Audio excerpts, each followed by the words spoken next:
Okay guys, you know DJI. They are a household name, and when it comes to drones, they have a drone for just about everyone. Whether it's for commercial use, for recreational use, there's a drone for you. But there's actually one area where DJI has yet to dip its toes in, and that's the world of FPV drones, first person view. But they're tackling that with its latest drone, the DJI FPV, and let me tell you, I'm a little bit intimidated by it. But before I get started, I just want to remind you guys to make sure you subscribe to our YouTube channel so you get the latest information and videos on what's happening in the world of tech.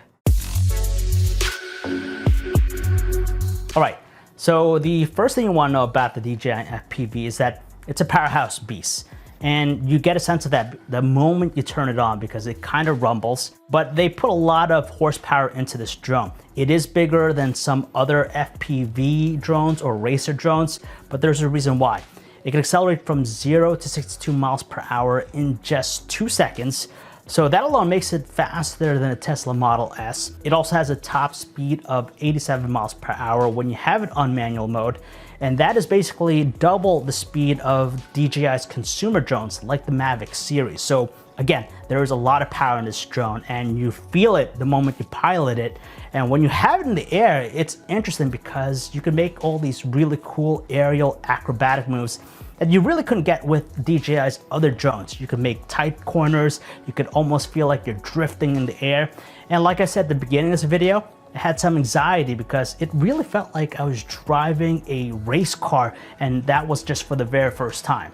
There's a steeper learning curve involved here with the DJI FPV, so I really wouldn't recommend this to a beginner. You also have more components to work with, so getting it set up from the box to the air takes more time.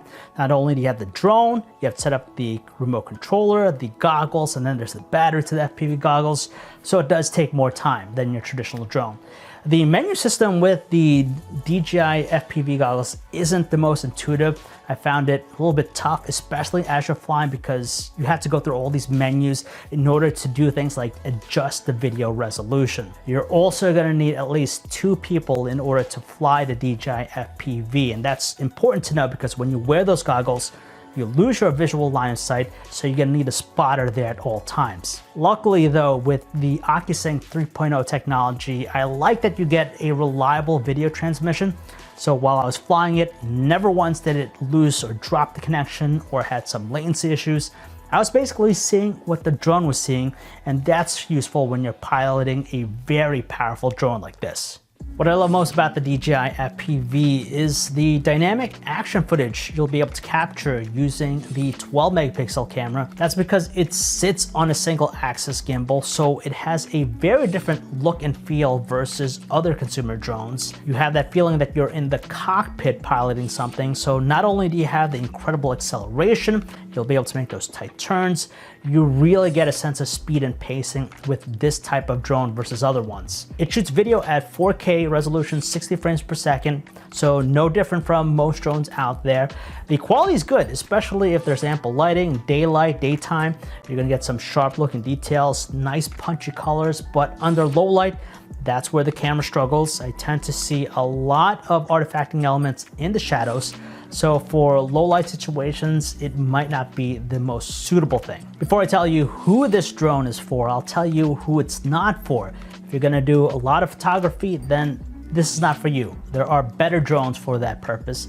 And on top of that, this is not something that you'll want to use if you're just starting.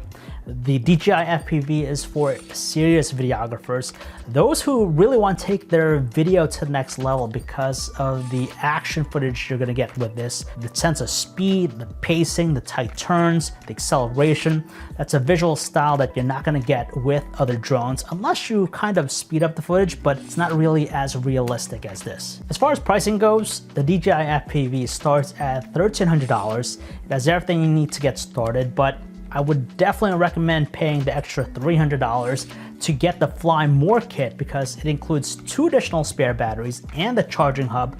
And just for reference, 1 spare battery is going to cost you $159 to buy. So for $300, it's a great value. Definitely get it. And like I said, the DJI FPV is for serious videographers. And that is it for my video, guys. I hope you enjoyed it. If you want to learn more about any of the stuff I talked about in this video, you can check out our website, digitaltrends.com. I'm John Velasco.